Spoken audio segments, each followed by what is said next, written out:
Number 10. Persistence of Memory. This is a painting I have seen many times in movies, TV, and well, it just gets thrown around a lot. For those at home, this is the very famous Salvador Dali painting with the melting clocks. I'm pretty sure it's even in an episode of SpongeBob. I'm pretty sure it's the first time I saw it was in SpongeBob. Usually the painting is used to show an ulterior world where time is nothing, or the deterioration of self in the real world with time moving at a different pace. For me, it reminds me of Lost Time, or the anxiety of watching time slip away. For me, that's personified in Majora's Mask. I gotta be back at the motel before the big scary moon falls so I can get a mask and then play the song of time again and pretend everything's normal and okay. Number 9. The Crying Boy. So basically, there's this very popular print of a painting. It's a boy crying. Now, there's different versions of it, but originally done by Bruno Amarillo. Bruno doesn't get much praise because his painting, well, it had some serious creep factor going on, and it's everywhere. Because the fact that it is a crying young man who's peering into the very depths of your soul might have something to do with that creepiness too. Firefighters around the world, however, began to notice a pattern when putting out house fires. They noticed no smoke alarms, leaving the stove unattended, and this painting was quite common in households, except the painting was never damaged in these fires. The whole house could burn down, but the painting remained. And after putting out a few houses and the same painting keeps showing up and keeps surviving fires, same painting, different fires, same crying boy, well, I don't really need to tell you how messed up that is. Really creepy. However, as it turns out, there's a simple explanation. The print actually had a flame retardant chemical in its production, thus protecting it. Maybe just don't bring it around though, just in case. It could actually be starting the fire. Just don't bring the baby around, just in case. Number 8. The Garden of Earthly Delights. Hieronymus Bosch Triptych Trippy Where's Waldo painting. Boy, that was a tongue twister. Okay, that was a lot of words, but what you need to know is that the painting is that of the late 1400s creation, a la the Renaissance, and it's triptych, meaning it's divided into 3 sections. I'm pretty sure I've done a few of these in art class. They weren't very good though. The painting depicts people of all sorts wearing different degrees of clothing, from nothing to barely anything at all, frolicking about in grasslands and waters with other mythical imagery and playfulness of the such. Little is known about the original interpretation, but I guess that's what makes art art, if you couldn't already tell. Chetty's more of a fart guy than an art guy. Oh, there's another one there. Number 7.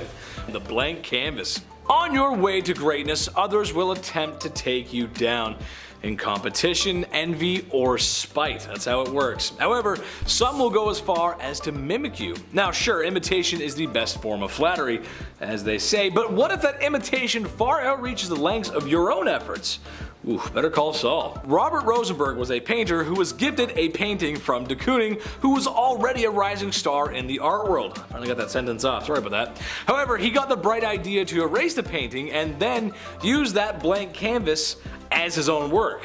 Surely a blank canvas couldn't be so prolific and attract so many, right? Well, it did, and it's blank. Like, that's it, it's just blank, and his painting became more famous, so I don't know. I'm not gonna pretend I understand art because one dude did a can of soup and it was Warhol, wasn't it? Andy Warhol did a can of soup and it was really big, so. Number 6, The Scream. Edvard Munch's Scream may be the most recognizable art piece next to the Mona Lisa, and it's very unusual and horrifying. At least for me. Using a mix of warm and cool colors, you'd think it would make you feel warm and cozy. And yes, I remember some of my grade 2 art basics like warm and cool colors. However, the first thing that's gonna catch your eye is the screaming man with hands grasping his face in the foreground. Something like this. Who honestly, if you look at long enough, at least to me, it looks like more of like a little gray man found at the Roswell incident than anything else. Supposedly the interpretation of this piece is to be that of the horrors and anxiety of human existence. So in a way, it's a mental health piece, way ahead of its time, even if it is horrifying, so that's kind of cool. Number 5, The Anguished Man. I don't care who you are, but every family out there has one artifact or one heirloom in their house that just doesn't sit well with you. Please comment below and let me know. I'm actually curious. What's the heirloom? For me, it was, well, it was a few things actually. My mom used to have this dancing skull at Halloween. It was really weird. My aunt has a lot of dolls. My aunt had a lot of dolls. There was one in particular that used to sit on the staircase. Did not like that. Well, that's probably where the Anguished Man came from. Same place the creepy dolls do. It all makes sense. There's a spooky realm, I'm sure of it. The Anguished Man is a painting of a man in anguish or in some sort of distress, or a lot. And I'm not just saying this to be funny, but the painting is 100% bona fide scary. What's more unusual than that is that no one is sure of its origin or creator. Just to add to the mystery and horror, the current owner of the painting says he got it from his grandmother, and the knowledge train stops there, folks. And it can stop there. I'm good. Don't need to know any more after that. We're good. Number 4, The Judgment of Cambius. This is a very lovely oil painting with a surprisingly good color depicting one of the worst things that we could do to another human being. I'll give you a second to guess what it is. Go ahead, take a guess. No, it's not sit through all 8 seasons of the 10 Commandments. Now that's a joke about a Charlton Heston movie and how long it is. Can't sit through that movie anymore, man. God, it's so old. Well, speaking of classics, flaying, which is what you do when you skin another human being. Alive. Of course, why not? This painting happens to be a depiction of a Persian judge getting flayed, where later, not depicted in this art, his skin was used to make a very fine chair to sit in, that his son was forced to sit in for his father's sins. Whew, man, that's a lot. That's heavy. That's heavy, man. Number 3, The Face of War. Here's another totally not nightmare-inducing painting from Salvador Dali. The guy had some weird paintings. This time of the horrors of war. The face of war is the face of a person with other screaming faces in the eyes and in the mouth. Besides the horrific screaming, the main face has a rather sour disposition. The painting was intended to be anti-war, which was very important for the time, as it was painted in 1940 when Europe was at war. However, it could also be a reminder to those that survived the previous war, World War I. It was awful for most, but even after it was long over, no one really got the help they needed for shell shock, or in today's terms, PTSD. At least we got this painting though, right? That shows how bad it is. We'll never do that again, right? We're probably gonna do it again. Number 2, The Nightmare. Sometimes at night you have bad dreams. I used to get a lot as a kid. Sometimes you're a toga wearing lady who's out cold on her couch, and on top of her is a spooky denizen of the night who's staring at the viewer. Ooh, no thanks. Painted by Swiss artist Henry Fusel, it perhaps could be a manifestation of a woman he had fallen in love with, and maybe it was forbidden love. At least that's how the story goes, or so I'm told. I'm not too sure, but that little demon could be a problem, so we better lock it up in a safe place. That's why the painting right now is located in Detroit, of all places. It's in Detroit. It's a great place for it, why not? Shout out to Detroit, how you doing? Number 1, Dream of the Fisherman's Wife. The editors are gonna have to blur some of this out, but this is from the early 1800s in Japan, which was a very confusing and life-changing time for many in Japan. Why is that? Well, that's because erotic books had collections of images like this one in it, which in a nutshell depicts an octopus and a lady on a date. Except the date is already past the schnapps and the clam eating, and now the octopus and the lady are lovemaking. It's really weird because that was a long time ago. Number 10, hunting cave painting. Okay, this one right off the hop comes to us from an astonishing 44,000 years ago. It was found in the wall of a cave on an Indonesian island. Now researchers were able to date this painting that far back due to the fact that the cave it was found in is still a living cave, which means that rock formations have been growing over the painting, and being able to date those, they know that it's at least 43,900 years old. Nice. Guy just smells a leaf and he's like, oh, it's old. It's really old. But it could potentially be even older. Who knows, right? Hard to say. The painting itself features what looks like a hunting scene with 4 wild pigs, some small buffalo, and a group of really small hunters with spears. Nothing too crazy. Now the strange part is these hunters, other than the size, they're all human and animal hybrids. Yeah, they look like something from Marvel Comics. They all have elongated faces like an animal snout, and a lot of them have tails. So not really sure what's going on here. There's actually one tiny human that has a beak. So it's interesting, but again, we have no idea. We don't really know why they depicted the hunters this certain way, or why the animals are so much larger than them also. But there's also no other usual signs of human life found in the cave, like bones or hunting tools, anything like that. This cave may have acted like some sort of special or sacred spot for them, but a sacred spot that only holds a strange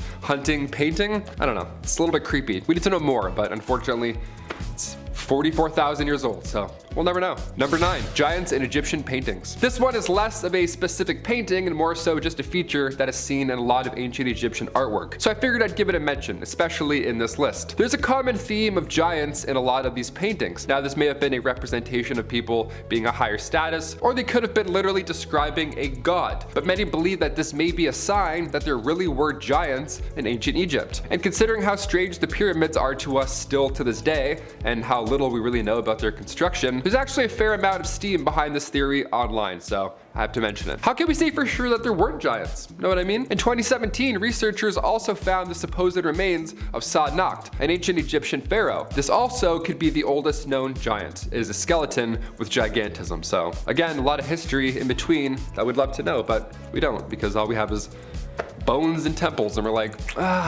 no idea. No clue what happened. Number 8, vandalized cave painting. Ooh, here we go. This is what you don't do. Here we go. This painting is the oldest known painting in India, and it was found on the walls and ceilings of the Scandalous cave. Now, it was originally believed that this painting was first created in the 1st century BCE. Now, the paintings depict things like human figures, fish, elephants, birds, different floral patterns, all that kind of stuff. It is said that another artist ended up drawing over the original, which is an incredible shame, and honestly, just a dick move in general. Even today, we don't do that with graffiti. If a graffiti artist does that today, it's game over. I played Grand Theft Auto, it doesn't end well. These paintings have been severely vandalized, and a lot of the areas are in quite bad shape. There's something about paintings, especially paintings that are this old, that makes me feel like they should just not be touched, let alone painted over at all. Because the Scandalous is a rare sight. It's a Jain temple of the Pandyan era, so yeah.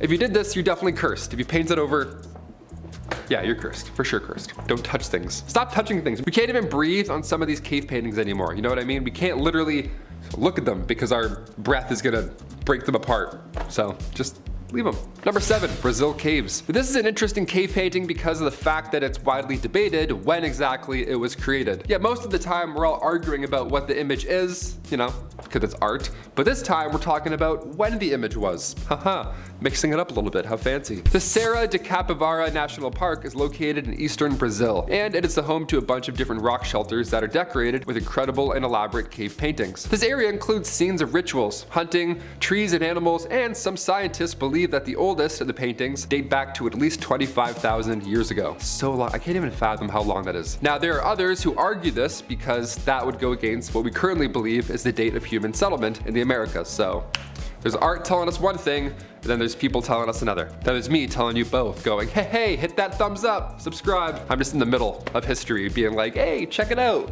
But here's an ad. Number 6, action comics. Okay, I'll take a little bit of a left turn, you know, talking about paintings and art. I'm trying to blend one in here. With all these new superhero movies coming out every other week, it seems, they all share a similar multiverse theme. But what if comic books actually predicted the future at one point in history? Well, back in 1944, a year before the Hiroshima attack, Action Comics published this issue. This super adventure has Lex Luthor investing this, you know, explosive powered by, you guessed it, nuclear energy. The US government actually reached out at this point. Obviously, a comic book company didn't know any of this, and their comic was so accurate that the government asked them to delay the issue. Yeah, you could release it still, sure, just, you know, after the fact. No spoilers, I guess. How shady is that? A year later, America dropped these explosives on Hiroshima and Nagasaki, and it changed the world forever. John Byrne, famous comic book writer, he's pretty much known for all his comics seemingly coming true later in real life. He also wrote an issue for DC Comics where Superman saves a space crew right after the shuttle breaks apart after launch, and right after this issue was released, sadly, the Challenger accident, that's when it occurred. Yeah, a lot of creepy coincidences aligned with art throughout history. Number 5, the Madonna with Saint Giovanni.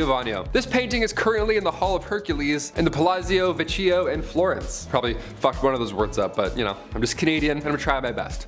Thank you. The painting shows the Virgin Mary, you know, infant Jesus, of course, and St. John. But we can also see this object floating in the sky in the background. What's even more interesting is that a man is looking up at said object in the sky. I'm not saying a UFO, but you know, what the fuck is that? It's definitely a UFO, right? I don't know. He's even covering his eyes from the sun in order to get a better look at this object, while his dog appears to bark at it as well. You know, when a dog sees something in the sky, that's how you know it's real. Art historians believe the flying saucer looking thing is an angel. That's what my mom looks like, apparently. At the terrifying angel, it looks like Ultron in the sky floating. If angels look like that, I don't want anything to do with the afterlife or angels. Thanks so much. Others believe aliens, of course, and also there's others that think it's a future version of us visiting our past. And we just happened to photobomb, you know, this painter in history. The thing just came and landed and waited for like 46 hours while the guy painted. It was like, photobomb, see ya. Know what I mean? I don't know what this is. I don't know what I'm looking at. If you have any thoughts or concerns or comments, comment down below. Help me out. I don't know. It looks like a alien ship. I'm terrified. It's pretty creepy. I don't know. That's a weird painting. It just looks like a flying weird ship with like pegs coming out of it. Number 4, the Nazca Lines.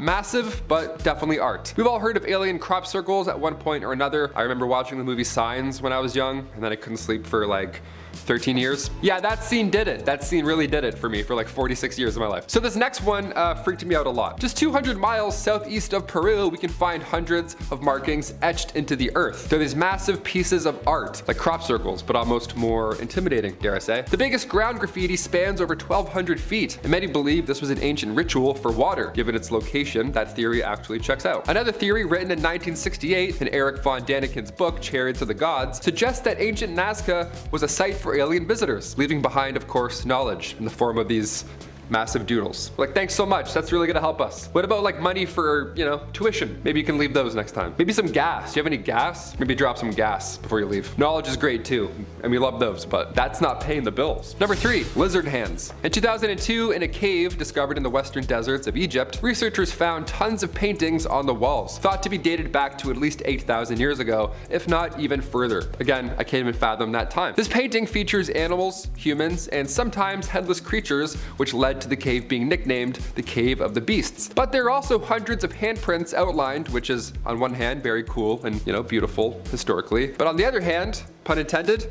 little creepy. The most unusual of the handprints, however, are these 13 that are extremely tiny. Now, this would be endearing and very cute, but what was once thought of, you know, little tiny baby hands, little baby hands, those are actually not human at all. An anthropologist realized this in 2006 when she realized that these were much too small and the fingers were much too long.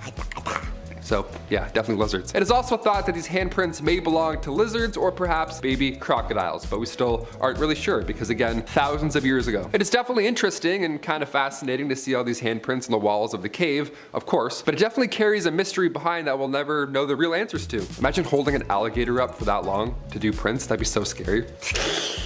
Just breathing its stinky alligator breath. You're like, stop. Does that alligator turn? I've seen that on Reddit quite a bit. A lot of people getting fucked up by alligators lately on Reddit. Number 2, Medusa. Next painting comes from Caravaggio. We all know the story of Medusa, right? The woman with snakes for hair that when you look at her, you turn yourself into stone. That good, nice bedtime story we all remember. And this painting really captures her essence and beauty, right? That look in her eyes. It's almost like you get chills just from this depiction, right? This painting was meant to be a depiction of the defeat of Medusa. So nice happy ending for us here watching at home. The legend goes that Perseus, who was the son of Zeus, he was given a shield by Athena. Now he took said shield to battle Medusa, and he managed to outsmart her by letting her catch a glimpse of her own face in the reflection of the shield. Yeah, gotcha. You played yourself. And then she turned herself to stone, and this is when he took his sword and then beheaded her. Yeah, he kind of off with your snake head. This painting was created by Michelangelo Merisi de Caravaggio in 1597, and it was actually his second of the kind. So yeah, we love a man with a theme, apparently.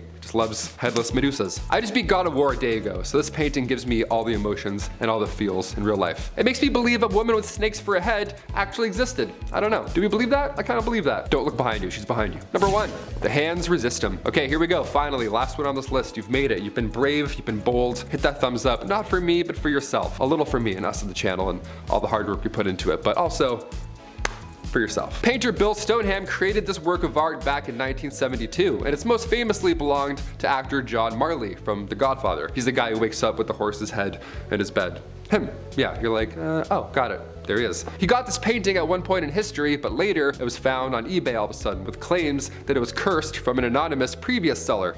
Okay, a little interesting. The painting was found abandoned in an alley behind a brewery, which is pretty promising off the hop. Almost immediately, the family who bought it claimed to have seen people in the painting move. And on top of that, apparently the figures would leave said painting and then mess up the house and then go back in. That's a bold excuse for a messy house. Should have used that when I was younger. Yeah, I cleaned up earlier, but it must have been those painting guys. They came and had a party and then went back into their sailboat where they froze again for the night. Starting off this list in our number 10 spot, we have Marat. The Death of Marat is a painting from 1793 by Jacques-Louis David, and it depicts the demise of French revolutionary leader Jean-Paul Marat. The painting shows Jean-Paul lying in the bathtub on July 13th, 1793, after Charlotte Corday took his life. This painting is regarded as one of the most important and famous images of the French Revolution. Charlotte snuck in to see Jean-Paul by by using a note which promised to share details of a counter-revolutionary ring. Jean-Paul suffered from a skin condition which left him in the bathtub quite often, and it became a place where he usually worked. Charlotte killed Jean-Paul in the bathtub, but she did not attempt to run away and was later tried and executed for her actions. The painting shows Jean-Paul holding a note, which is of course written in French, but translates to,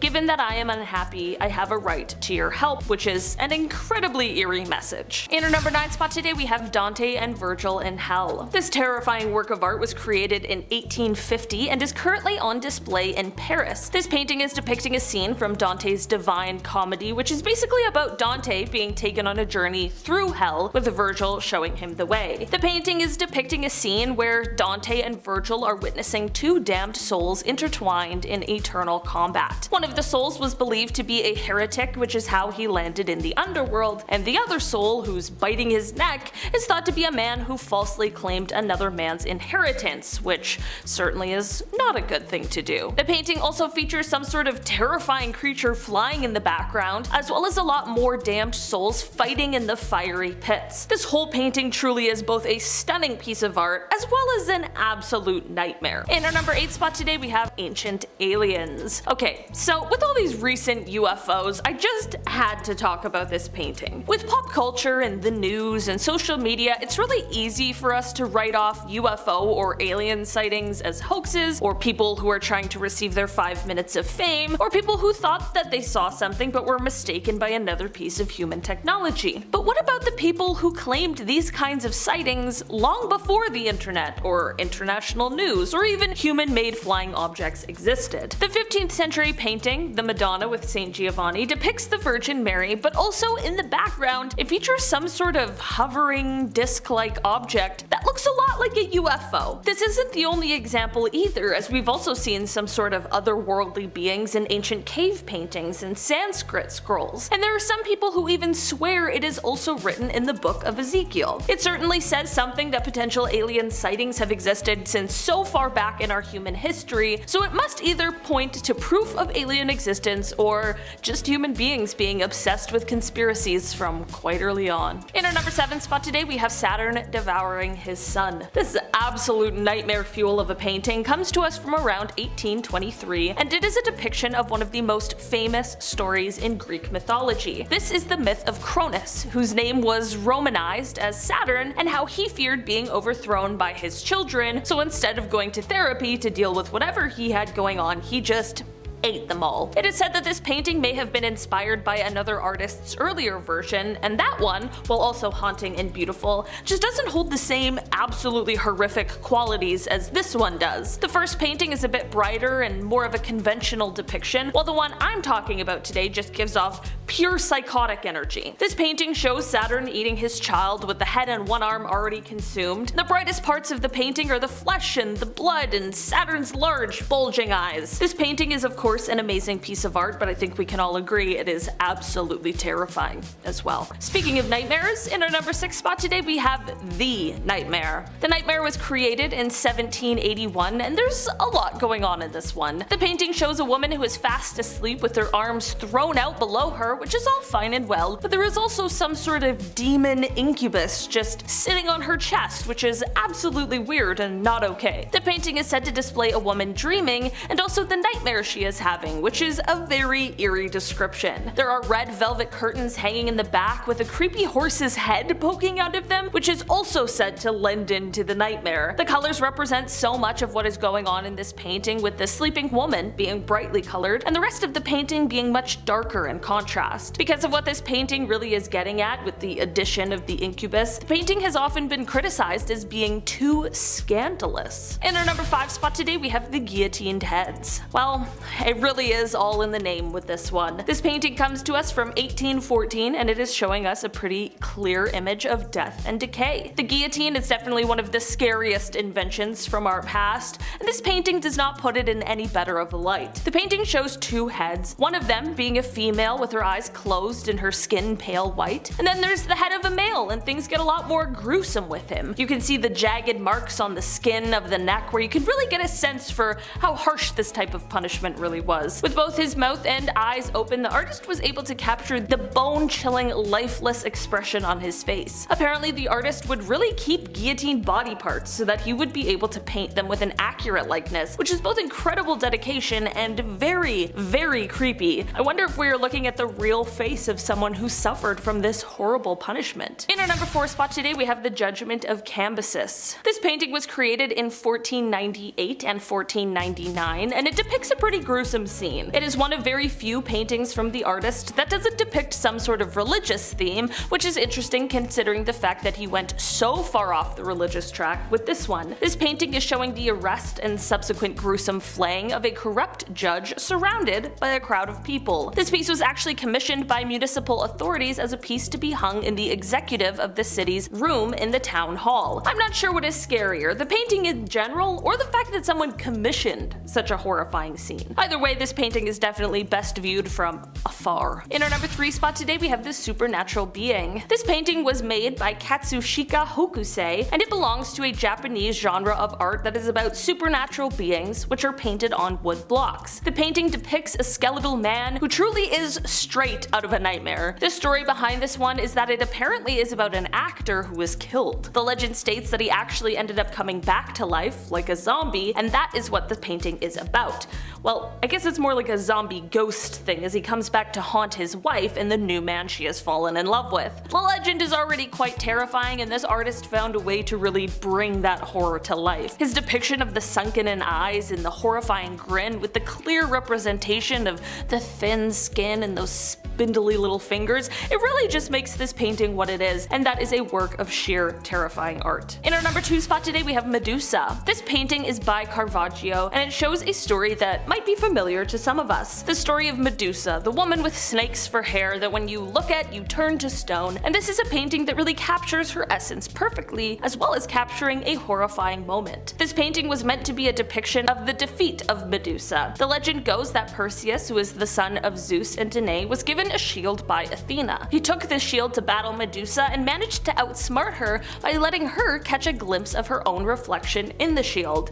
She then turned herself to stone, and this is when he took his sword and beheaded her. That is the moment this painting is portraying, the moment Medusa was defeated. I'm not really sure if it gets more cursed than that. This painting was created by Caravaggio in 1597, and it was actually his second of the kind, which is a little creepy. Somebody check in on him. In our number 1 spot today, we have Anguished Man. This is a painting that holds many secrets, the first 2 being when and who created it. This painting comes from an unknown source and is absolutely eerie. It depicts exactly what the name would suggest, a man looking like he is in great pain and suffering. The painting is apparently made of a mix of paint and blood, and it is said that the creator ended up taking his own life after making it. Because of the unknown origins and this little tale that goes along with it, the painting already gives off some extremely eerie energy, but if that wasn't enough, the man who currently owns the painting claims that it is haunted. He even uploads YouTube videos of the strange happenings around the painting, and it is said that sometimes whispers can be heard coming from it. Whatever is going on with this painting,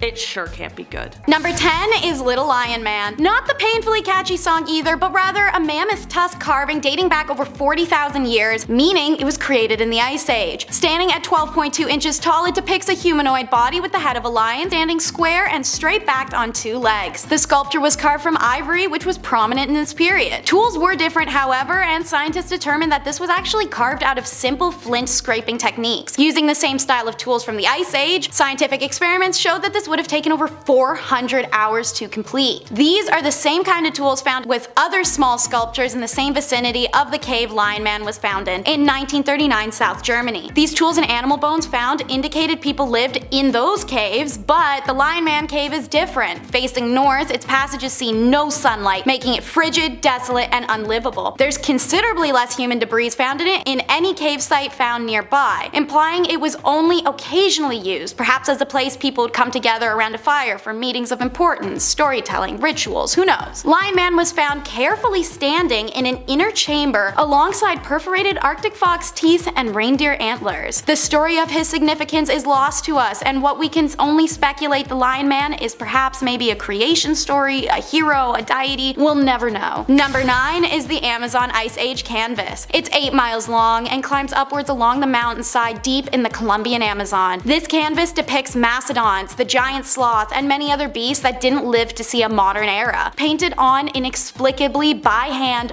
all the way up. It's truly a sight to behold. It's believed that these paintings were the earliest peoples of western Amazonia towards the end of the last ice age, about 12,600 years ago. At the base of the canvas are 3 rock shelters. When excavated, they revealed that they may be some of the earliest human-occupied sites in the entire Amazon, meaning this painting offers us insight into early hunter-gatherers of the region. Because Amazon used to be a drastically different environment, we already know that there are many animals that we never got to see emerge from these lands, but having them documented for us by those who did see them, well, it's incredible. Identified painted creatures include deer, alligators, bats, monkeys, and horses. We still don't know how they managed to climb as high as they did to paint when Amazonians settled, their impact on land, or even how long these Amazonians were here. But the Last Journey project aims to answer these questions for us as they continue to analyze. Number 8 is the Agawa Rock and the little-known lore of the giant lynx. J.E.H. MacDonald of the Group of 7 spoke of Agawa Canyon as the original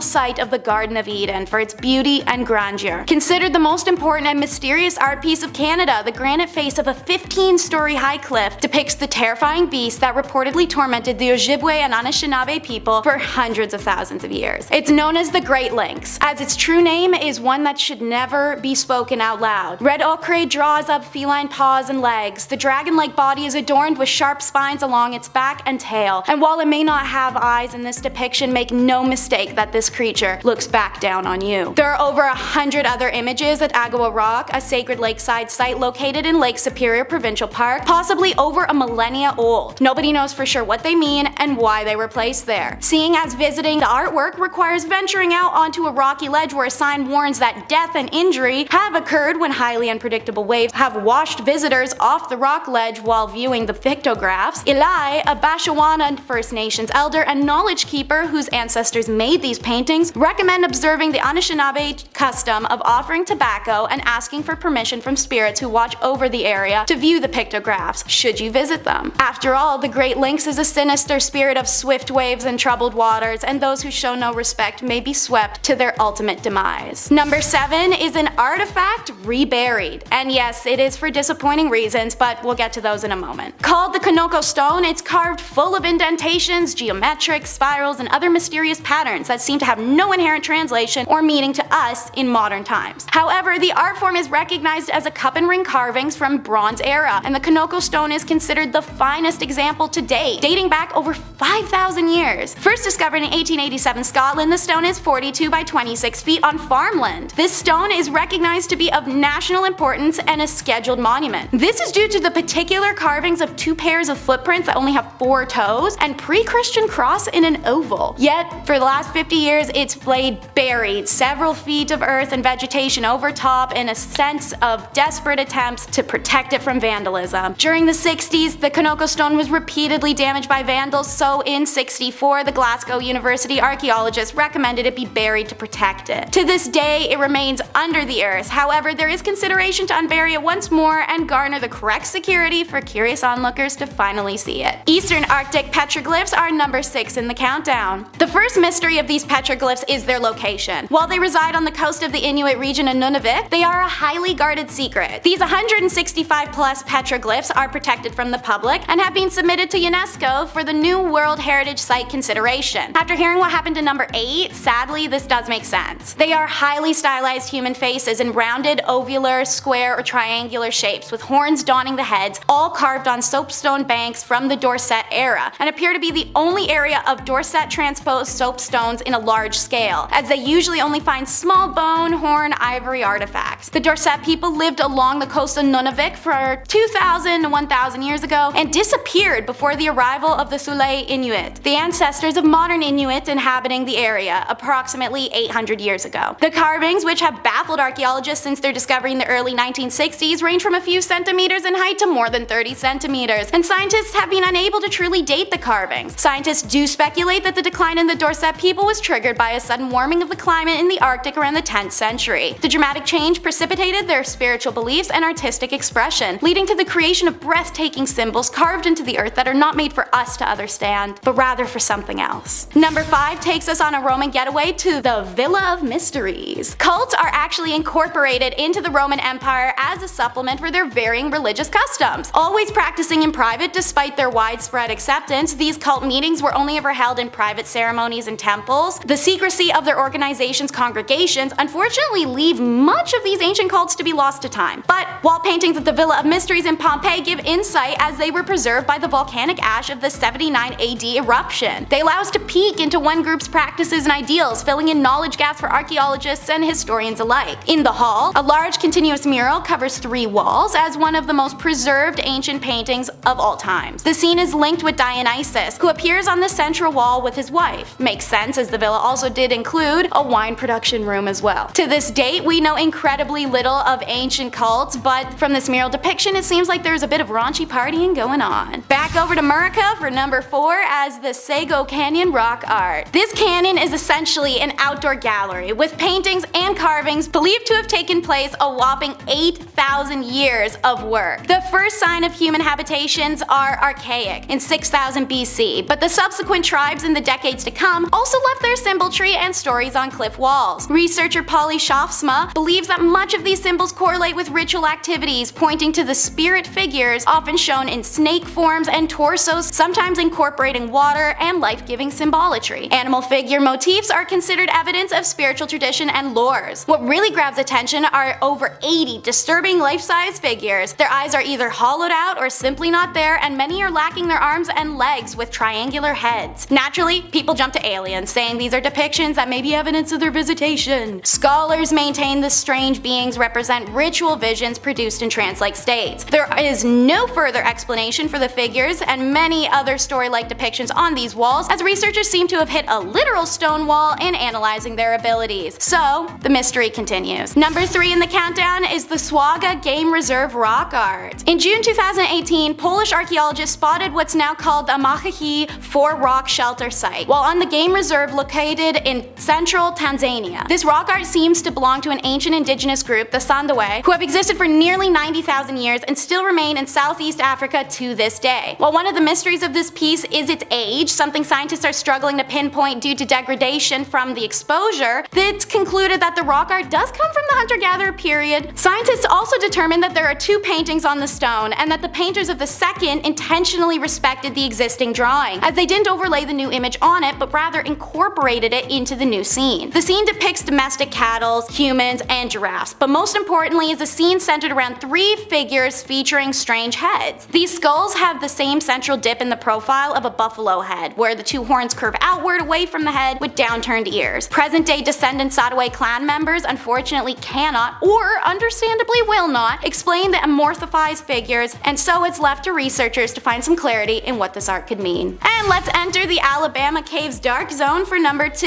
A 2-mile cave that's home to many passages, sediment deposits, deep pools, and waterfalls, but also incredible art findings. This cave art was among the largest found in North America, deep in the convoluted dark zone where natural light could not reach. The ceiling of this cave is incredibly low, so when Alan Kressler came across this art for the first time in 1998, it was while he was stooped over. This low ceiling resulted in the usage of 3D technology, which was used to uncover an acre's worth of paintings that were not visible initially. There are humans adorned in native regalia, coiled snakes, swooping birds, and even a 10-foot-long serpent winding its way across the expanse. Some incorporate the features of the ceiling into their designs, such as a serpent that appears to emerge from a natural fissure. To accomplish this, the artists were likely laying on their backs, so unlike with the other rock art, which is out in the open, the artists inside the chamber could not just step away and look at their work in progress from a distance to make edits, corrections, or even map placements. They simply had an idea as to what to do and moved around whilst they worked. Charred fragments of river canes suggest the artwork could have been a team effort with someone holding a torch while the artists work. Researchers estimated that the art dates between 500 AD and 1000 AD, known as the hunter-gatherers era. 89 other cave art sites have been identified in southeastern North America. The earliest is nearly 7,000 years old. All are deeply protected to avoid vandals. At number 1 are Neanderthals and the world's oldest cave creations. This is the first art discovery dated to the time of Neanderthals, said to have been created 115,000 years ago. This predates the arrival of the modern human to Europe. In 3 known caves across Spain, dozens of wall paintings were found, and in one southeastern cave, perforated seashell beads and pigments were found dating back 115,000 years. These beads are the oldest personal ornament found in the world to this date, even predating similar ones in African continents by 20 to 40,000 years. Despite the Ophi grunt representation of a Neanderthal, the more we discover and also accomplish scientifically allows us to further and further our insight, and it turns out they're very similar cognitively to humans. This could mean that the findings date back to the common ancestor of both parties, some 500,000 years ago. Some are very reluctant to believe this, as early European art didn't flourish until the major wave of modern Homo sapiens arrived on the continent about 40 to 50,000 years ago. The only way to prove that Neanderthals were artists is by finding the art in Europe made before or during that time period. No luck yet. At number 10, his lovers. Not much is known about Leonardo da Vinci's personal life. We know that he was never married, but that doesn't mean that the artist didn't have a love life. It is believed that da Vinci had a couple of lovers throughout his life, but there's no solid proof, only speculation and theories. Though we may never know for certain what his sexuality was, there are theories that suggest that da Vinci was into men. Many people believe that at one point Da Vinci had some kind of relationship with his mentor, Andrea del Verrocchio, outside of their mentor-mentee partnership. There is also speculation that 2 of Da Vinci's students were also his lovers, Gian Giacomo Caprotti and Francesco Melzi. Both joined Da Vinci's atelier when they were 10 and 15 respectively, but it is believed that there were romantic ties between them. Caprotti is thought to have been Da Vinci's favorite, and he even left Caprotti a mysterious inheritance in his will when he died. Back in Renaissance Italy, homosexuality was illegal, so if they were really Leonardo's lovers, they would have needed to keep things very secret. There was a report filed against Da Vinci alluding to his sexuality, but because they were anonymous, the charges against the artist were dropped. Before we carry on talking about the mysterious life of Leonardo da Vinci, let me first take a moment to ask you guys to consider leaving a like on this video if you're enjoying it so far, and maybe even consider subscribing to the channel to see more videos like this one. At number 9, inventions. Leonardo da Vinci was quite the smarty pants. We all know him mostly for his paintings, however he was so much more than just a mere artiste. Da Vinci was famous for his designs and art, as well as cartography, geology, and other studies. What's most impressive about Da Vinci are his inventions, because he drew or described a number of devices that wouldn't be fully realized until centuries later. Some of his inventions include an underwater diving suit, like a scuba suit, an armored tank, a calculator, the machine gun, a keyboard, construction crane, a robot, and a flying machine. We have all of these things today, but back in Da Vinci's time, these inventions were quite bold. Leonardo conceptualized the armored tank 400 years before this invention was actually realized and used in World War I. Many of Da Vinci's inventions went unpublished during his life, and his notes and inventions were just passed on and created without giving Da Vinci credit, but as we find more and more of Da Vinci's lost notes, we are seeing just how many things he was inventing and how he's shaped our world so significantly. I wonder what other things Leo invented that we don't know about. At number 8, Mona Lisa smirk. For some reason, people for years have been so obsessed with the Mona Lisa and her mysterious smirk. I mean, I don't really get what's so mysterious about it, but apparently it has been a hot topic in the art world. For years, people have been trying to piece together who Mona Lisa was and why she was smiling like that. Scans of the famous paintings have revealed many secrets, and countless scientists took a stab at trying to crack the case on this whole Mona Lisa mystery, but it seems like one person is thought to have figured out why Mona Lisa looks the way she does. Dr. Mandeep R. Mehra, a physician from Boston, was standing in line to view the painting when he noticed her, quote, sallow complexion, thinning hair, and misaligned smile, end quote. It was then that he diagnosed the woman in the painting with hypothyroidism.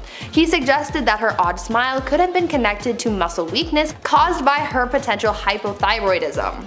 This, combined with her thin and receding hairline, a bump next to her left eye, lack of eyebrow hair, yellow skin, and bump on her neck, suggested that she was suffering from this glandular condition. To back up this theory, research was done on food that women would have eaten at the time that this painting was done, and because they ate a relatively iodine-deficient diet, this could have caused the development of hypothyroidism, since iodine is essential in maintaining thyroid health. At number 7, his mother. As I mentioned earlier, Da Vinci's personal life had its own mysteries. One of the greater mysteries from Leonardo da Vinci's life is his mother. No one really knows who she was or where she came from, but there are a handful of theories. What we do know of his early life is that Leonardo was born on April 15, 1452. His father was Piero, a Florentine notary who was a famous womanizer, and his mother was Caterina. But other than her name, not much else is known about Caterina. The reason we don't know much about her is because she really wasn't in Leonardo's life. She spent little time with him and she sent him to live with his father. Historians have been able to narrow down a couple of people who could have been Leonardo's mother. She could have been Caterina di Mio di Lippo, who was a pauper from a neglected farm, or she could have been Caterina di Antonio di Cambio, who was the daughter of small landowners. It is also theorized that Caterina could have been a former slave from the Middle East because the name Caterina was a common name among women who converted to Catholicism, and since analysis of Leonardo's fingerprint indicated traits commonly found in people of Arabic descent, this could actually back up that theory.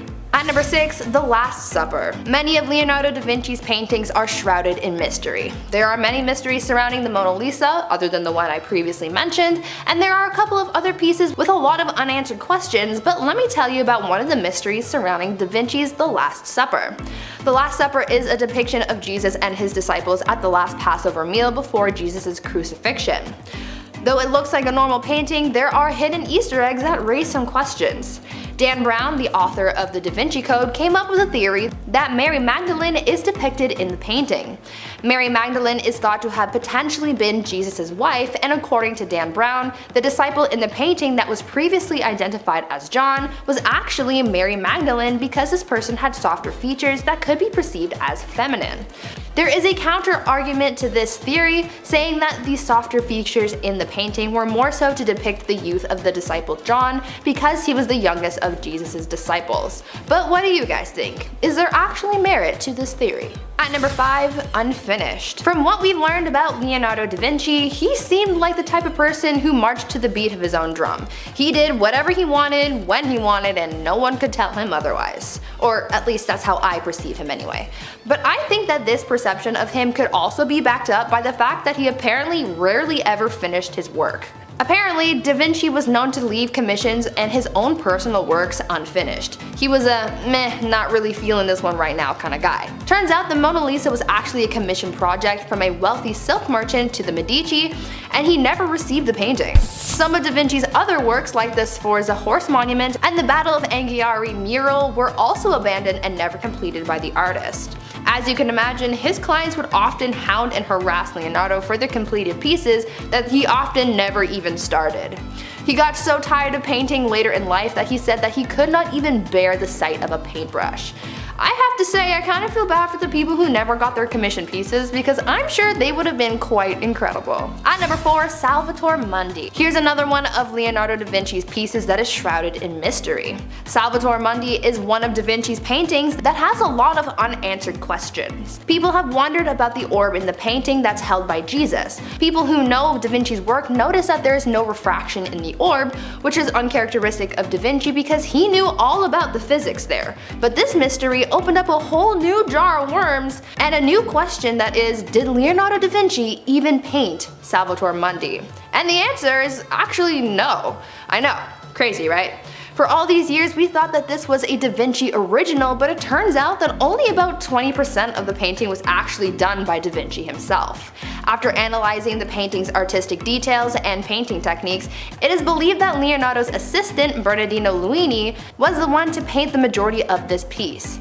Luini was a painter in his own right, but his pieces never really fetched as much money as Da Vinci's. Adding to all of this painting drama though, it is believed that Leonardo only completed about 15 paintings in his entire lifetime, so there's something to think about. At number 3, Dissection. Much like a lot of thinkers from back in the day, Leonardo da Vinci was curious about anatomy. His studies of anatomy first began as research for his paintings. He wanted to be as accurate to the human form as possible, and apparently he was quite a stickler about that. But later on, that research turned into a full-blown fascination for da Vinci. He went from merely researching anatomy to seeking a deeper understanding of the physiology of living things. As part of his research, Leonardo da Vinci was known to dissect human and animal bodies. bodies. He was fascinated by physiology, and there was no limits to how far he would go out of curiosity. He was known to have removed a human eyeball and sliced it open to better understand its function and how it worked. Quite strange, but clearly it helped him out in his art, so as long as the people he was dissecting had already kicked the bucket, then all power to you, Leo. At number 2, where is Leonardo? One of the biggest mysteries about the end of Leonardo da Vinci's life is, where the heck is he? No one really knows what happened to the famed painter's remains. His tomb no longer exists, and his bones are nowhere to be found. When he died, he was buried at the Church of Saint Florentin in Amboise, France, but in the early 1800s, after years of erosion and revolutionary vandalism, the chapel needed to be repaired, and they used gravestones and tombstones to repair the building.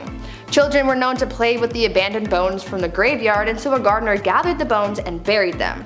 None of the remains have really ever been pieced together, so they remain lost. It is believed that Leonardo's remains could have ended up in the castle of Amboise, but we don't really know if they're actually his remains or not. And finally, at number 1, ciphers and encryptions. Leonardo da Vinci created a lot of mysteries for us to solve in modern day, but he was quite the mysterious man himself because he was known to use codes and encryptions.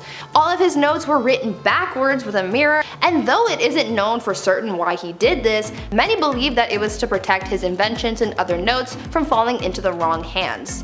Though it's a pretty easy encryption to figure out, to the average wandering person, the notes would have just looked like gibberish.